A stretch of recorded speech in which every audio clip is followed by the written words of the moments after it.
So one question I'm rarely asked about, and I think is a very crucial question, especially for close-up magic and not just card magic, is the close-up pad, close-up mat, and magic mat. They're all the same thing, so don't worry about that. And I think that that is a very crucial, I guess, tool in close-up magic, as crucial as the cards you use, as they can even protect and save your cards.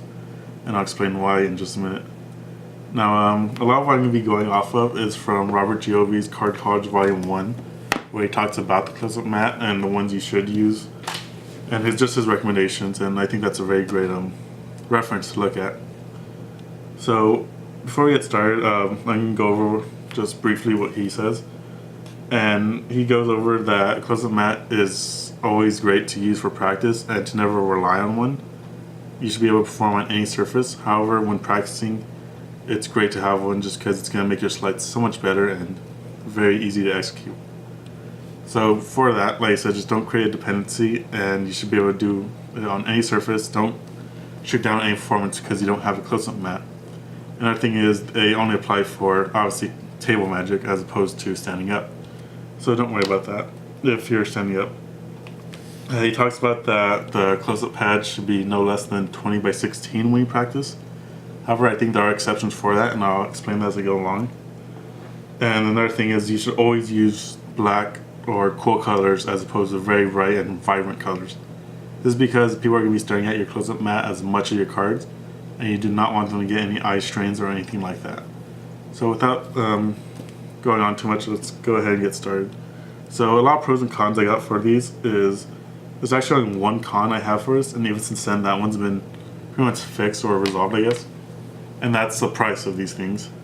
So close-up pads go for anywhere from $25 to $100, even more than $100, but that's for the high-end ones, such as the wooden ones or the high-quality leather ones. But we won't be going over those ones, mainly because I have found many great alternatives out there. So I'll go ahead and save you guys the troubles and just explain as I go along. So the good pros for them, however, and that was the only con by the way, was that they're very great for practice and they add to your professionalism. Such as, do you want to be just a guy that plays with cards, or do you want to have this professionalism of always using your close-up mat or having one and using it for your performances?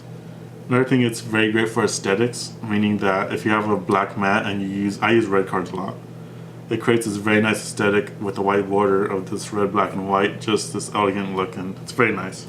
If you haven't noticed, my videos always use a close-up mat, so that's there. Another good thing is that they're versatile. It's not just cards, you can also use them for coins, cups, and balls, and a lot of other great close-up routines. And another thing is, the ones I found, they're very mobile, meaning that they're not the giant stiff wood ones that you have that can't be unfolded. The ones I have are very easy to just roll up, put in your backpack, or just carry with you to a gig or any restaurant you go to. And they're very nice for that. Their size is also very good because it's not too much too overwhelming, and they're not too small that you're cramped. So without hesitating too much, let's go on to why they are used and why they should be used. So if you haven't noticed, I'm on a different surface. This is a wooden surface, and the issue with this is you can't really get under the cards when you go lift them.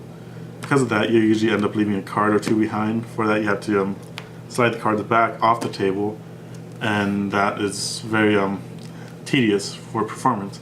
Another thing is, if you're going to go for a ribbon spread, because you can't get under that card, you're going to create this huge hesitation or this very bad display that you can't handle the cards because you can't lift them. I can't even get under them, so I have to use the card to go under that, and even then, because there's less friction, the cards are pushing themselves aside, and I can't get under them. Like so.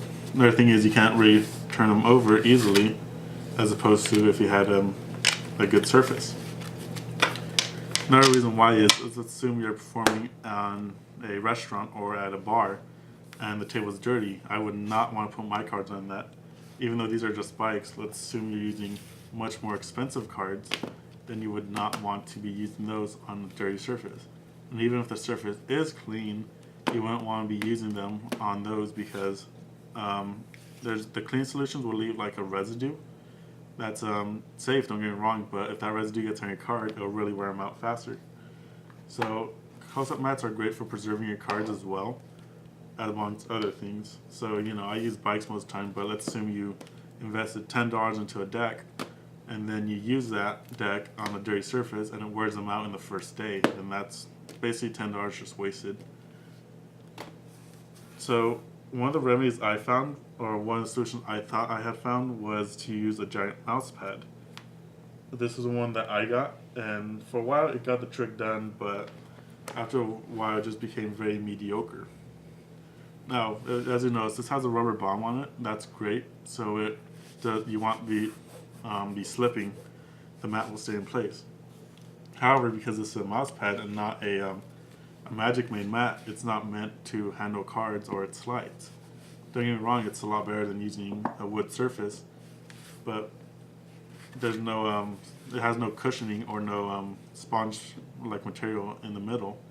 The top is also not velvet, it's very much just other cloth like material, and for that it's not as easy to execute slides as it would be on an actual close-up pad. Don't get me wrong, you can still do a lot better here than, like I said, a wood surface.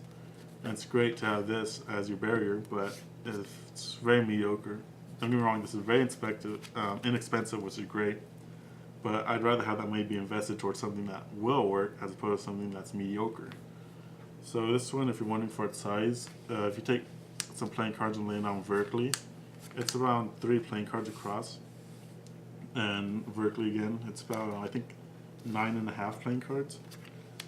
Just because I'm in the U.S., so I will use inches, but if you want to convert that, go for it. As you see, it's 9 cards across. Just so you get an idea for the distance of it. I also know that sometimes I may go out of frame for this.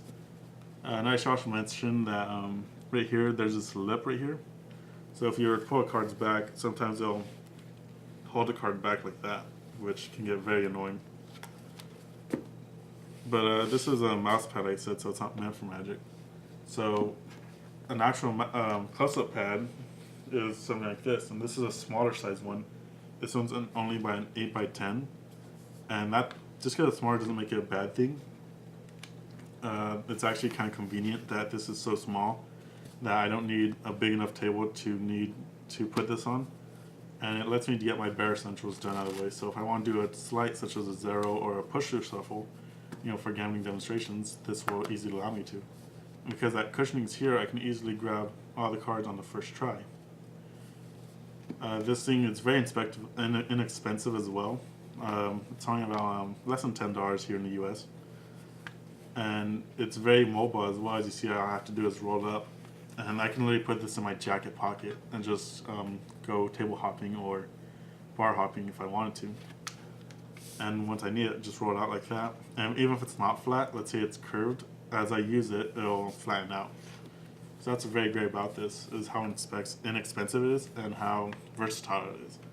There's also some effects you can do where you actually gimmick your close-up pad, and these things are great because they're very flexible and expendable. As I said, they're inexpensive. This is an 8x10. However, I find that weird because 8x10 would imply that it's 8 here and then 10 up here. So, well, actually, this would be an 8x10. When it's used like this, it's a 10x8, x-axis, y-axis. But that's just my own personal gripe.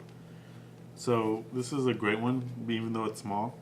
However, I would not recommend this one for practicing, just because when you practice, you'll be very practiced in a very cramped space, as opposed to the next close-up pad I'm going to recommend, which is this one right here. This one is a 16x11.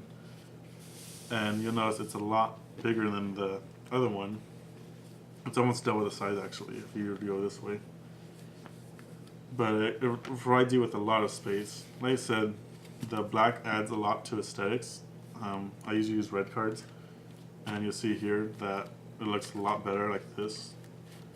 There's nothing wrong with blue cards or any other color preference, but you don't want to use, say, red cards on a red surface unless you have to, because then you get this very huge mashup of red in the mix. So that's why I prefer the black one. If you're going to use black cards, it's kind of cool, I guess, but it's easy to get lost in the mix, as you see there.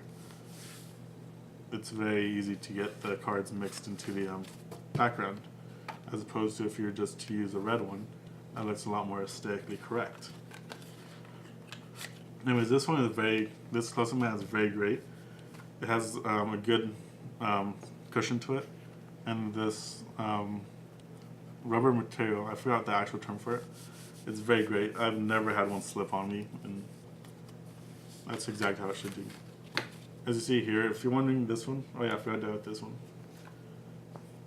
It is, if you go across, cards should be, I think, 4.5 cards.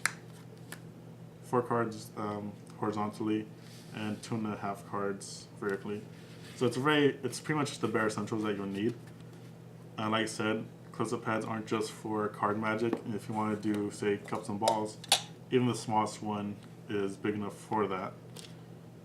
I won't do any performances right now just because that's something else.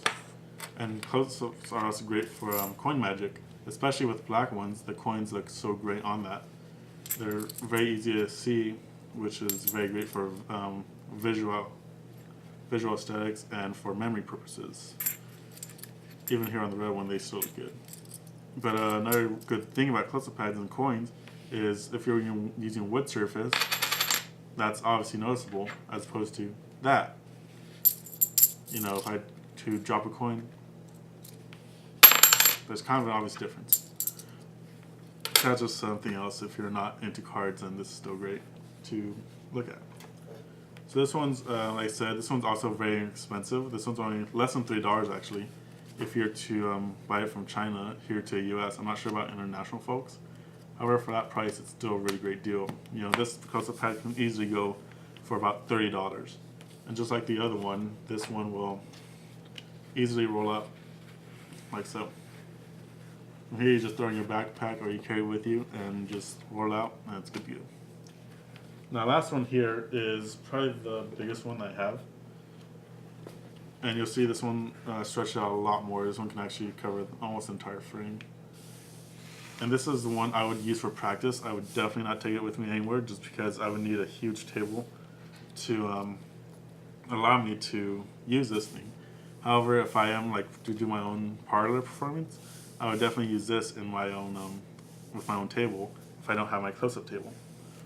It's very like the other one. It's mobile, which is great. Get that out of the way.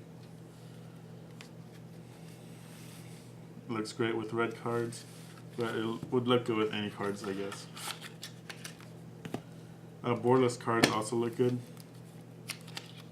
And this one's a lot bigger. This one's a 23.5 inches by 15 inches, so it's almost 2 feet across, which is amazing.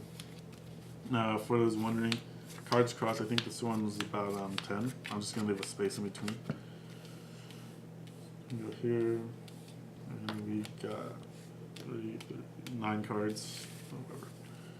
And vertically, we go 1, 2, 3, 4, about 4.5 cards. So it's a very great size, and this is even bigger than you would need, like I said. Just for, if you're wondering the size difference, I don't know if the camera can catch that. Yes, you can. You see the difference in size both ways, as opposed to the smaller one. I'm going to leave a link in the descriptions for all these. The bad thing is that these are being imported from China, except for this one. This one's actually in the US as well. But this one's more expensive than this one, which is kind of disappointing. But like I said, the mobility of this one is almost priceless. But the versatility of this one's also really great. And this one goes for around $10 imported. This one's only $3. This one's about like $7. So these are very inexpensive.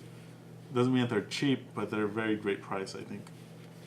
There are also other close-up pads such as Sean Yang's 3-way mirror, which I think will get its own video, just because that one's on its own thing. 52 Cards has a great video on that. But that's basically my run-through and buying guide for close-up pads. For those of you that stuck around, thank you very much. I appreciate that. If you have any questions or if you like to contact me about where you can purchase your own, then I'll leave my email in the description. And for those of you that have stayed here, once again, thank you very much. And I hope you guys really take this seriously and you guys get yourself a close-up pad because you guys will not regret it. It helps out your slides so much and it will make you a greater performer than you are right now, believe me. So that's the end of this video. Thank you, and I appreciate you for watching. I'll see you guys next time.